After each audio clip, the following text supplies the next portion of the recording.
Hello, welcome to a very special edition of Museum Moments. My name is Ellie Gettinger, and I'm the Education Director at Jewish Museum Milwaukee. Today, we have a guest presenter, and this presenter, Nancy Weiss-McQuide, came to us many months ago with the idea of how do we explore Yiddish in Milwaukee? And we had no one better than Nancy. And she is the expert on this because she's been involved in Yiddish in Milwaukee for so many years, and actually was one of the people who helped ensure that we had a collection related to the display that you're going to see today about Yiddish in Milwaukee. So let me introduce our guest presenter today, Nancy Weiss-McQuide. She is a longtime Milwaukeean who has taken on so many different roles within our performing arts community. She's an actress, she's a choreographer, she's a director. In addition to a mime artist and a dance teacher, she's taught dance at UWM for 13 years and speaks throughout the community on a number of different issues.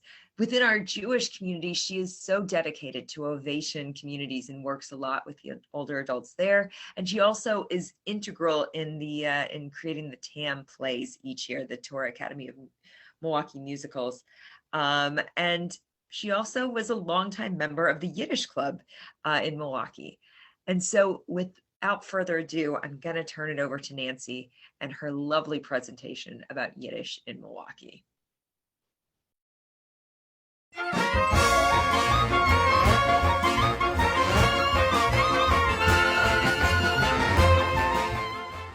Thank you for listening. Yiddish in Milwaukee. There is something magical, even mystical, about the language known as Yiddish. Is there another language so bittersweet, so simultaneously full of humor and sadness, that contains words as funny as kvetch, which means to complain, geschmack, which means delicious, tasty, or nuchschlepper, a third wheel, someone who hangs around uninvitedly, but which also contains hundreds of beautiful sayings and expressions, such as, der vos versteht seine Yiddishkeit is a klieger. He who is aware of his folly is wise. Fortunately, in Milwaukee, Yiddish was to be found from its earliest days, from the earliest days of the city, as Jews arrived in the 1840s, and is present as well in Milwaukee today.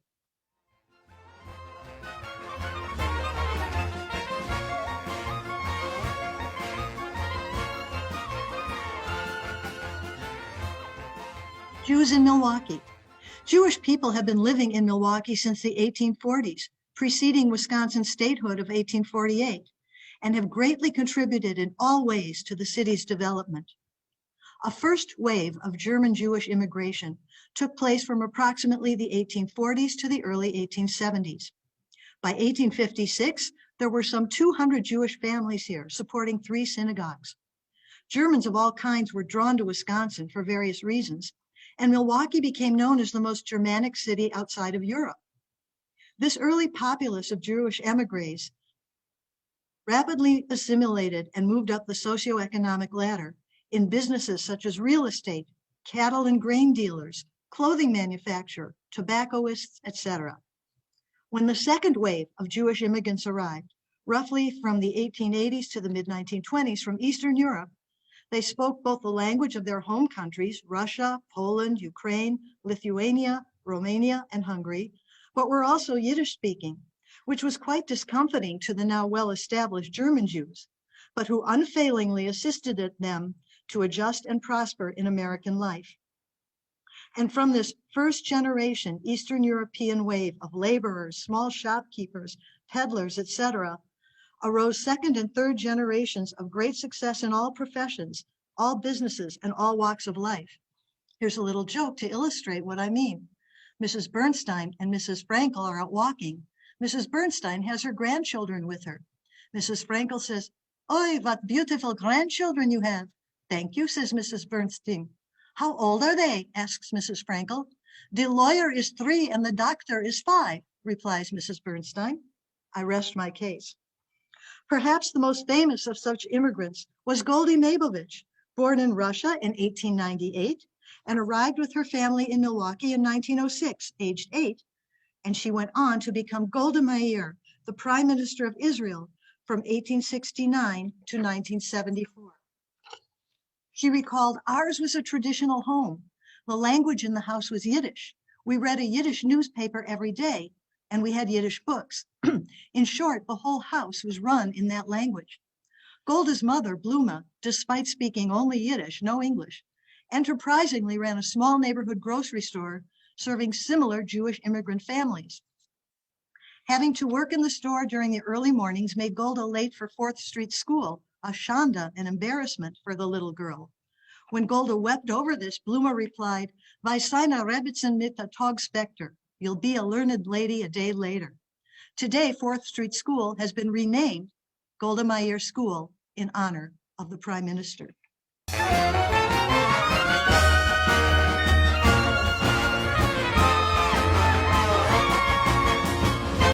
So what exactly is Yiddish? Around the 10th century, Jews from what is now northern France, who spoke Old French and Hebrew, migrated to towns along the Rhine River and began to use the medieval German dialects they encountered.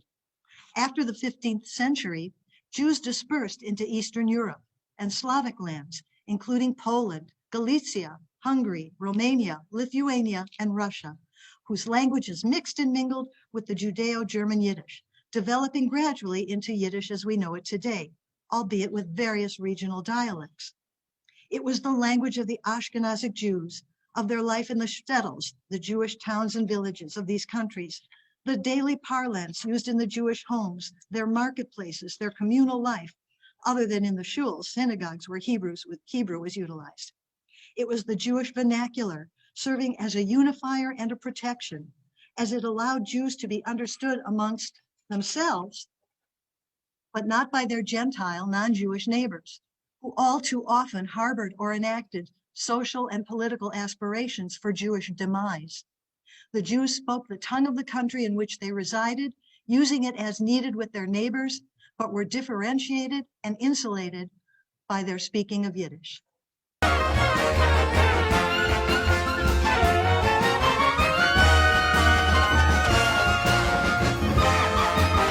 The Perhift Players, Milwaukee's Yiddish ambassadors to the world.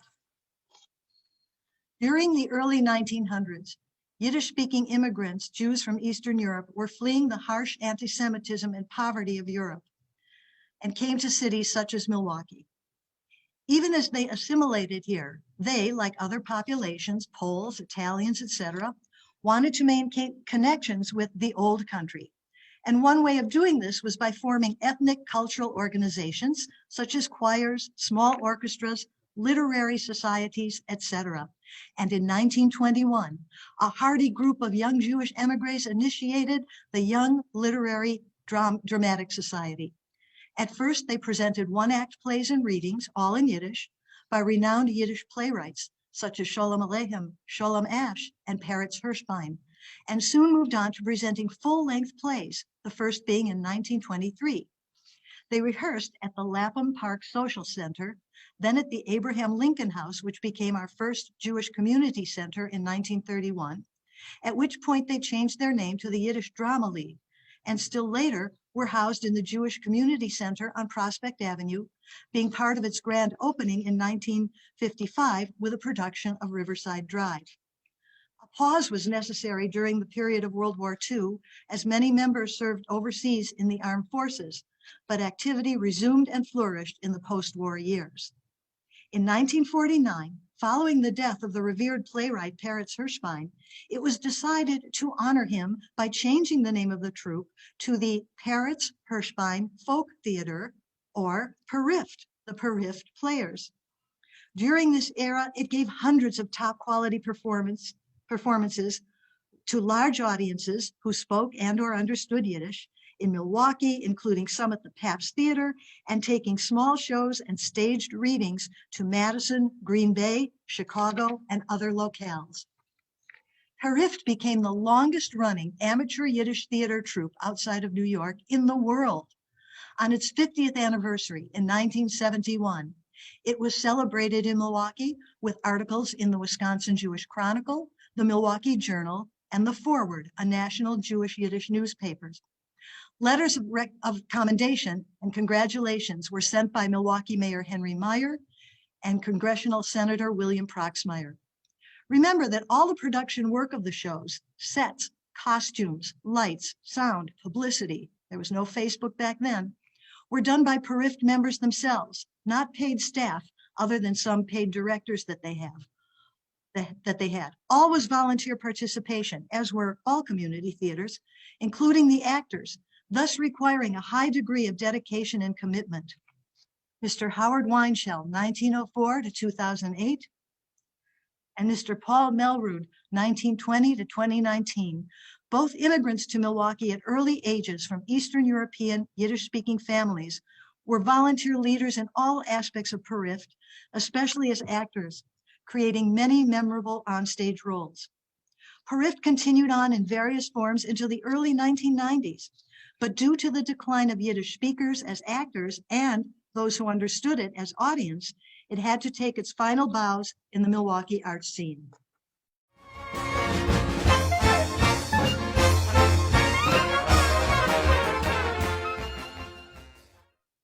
Yiddish in Milwaukee now. The Yiddish Studies program at the Sam and Helen Stahl Center for Jewish Studies at the University of Wisconsin-Milwaukee provide courses in English that encompass the history of the language and its vast, rich body of literature. The Stahl Center also presents outstanding programs and speakers on a variety of Yiddish-related topics for the general public. Center Director Professor Joel Berkowitz notes, "It's so important that Yiddish be preserved because the wealth of cultural material created by modern Eastern European Jews is best consumed in its native tongue. Yiddish culture of the past several centuries constitutes one of the great Jewish civilizations." The Shalom Yiddish Club, 2004 to 2017, founded by Mrs. Frieda Levine, Paul Melrud, and Alvin Dink Holtzman, the club was a base of shared Yiddishkeit, friendship, memories, shared culture, amongst Milwaukeeans who grew up hearing and speaking Yiddish. Highlights of the monthly meeting included the making of a DVD in 2012 of their specific experiences with Yiddish in their lives, a large article in the Milwaukee Journal Sentinel in 2015 about the intergenerational education program with 8th graders from the Milwaukee Jewish Day School that was done, and the astounding assemblages of homemade kugels at the annual club luncheon. Yiddish speaking in Milwaukee continues today in many of our Orthodox families, who continue to speak it in their family settings, outside of their religious environments. Of course, in the shuls, again, Hebrew is utilized. Such speaking helps to spread and continue the language to younger generations.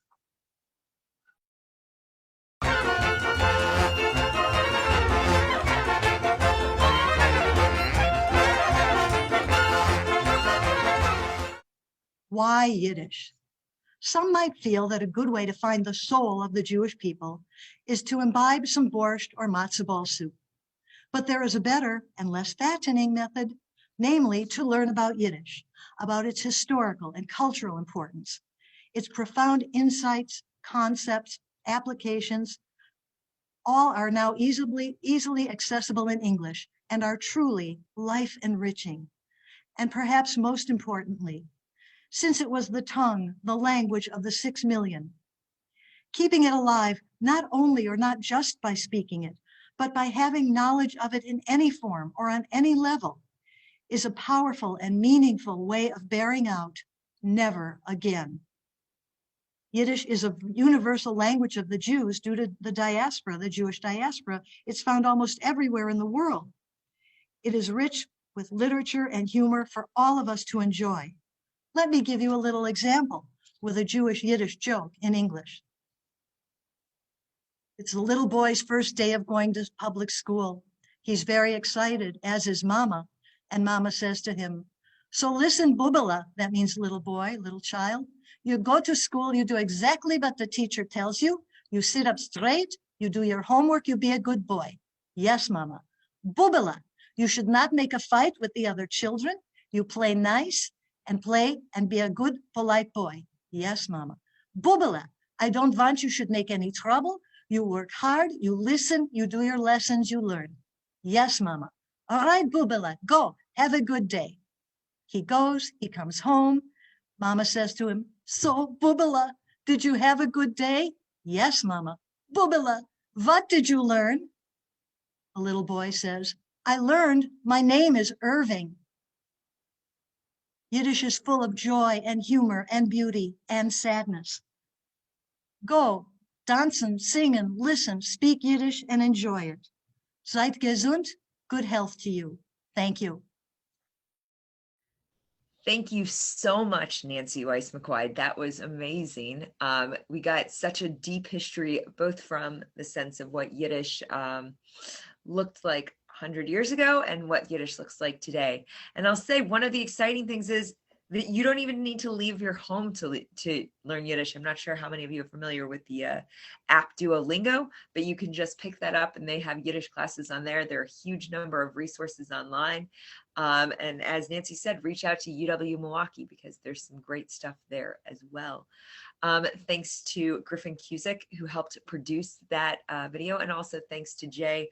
As always, I want to thank our supporter, Robin Cohen, who makes these possible. You can learn more about Jewish Museum Milwaukee at jewishmuseummilwaukee.org, or even better, you can visit. Come check us out. We're open 6 days a week. We'd love to see you. Thanks so much, and we'll see you again for another museum moment next week.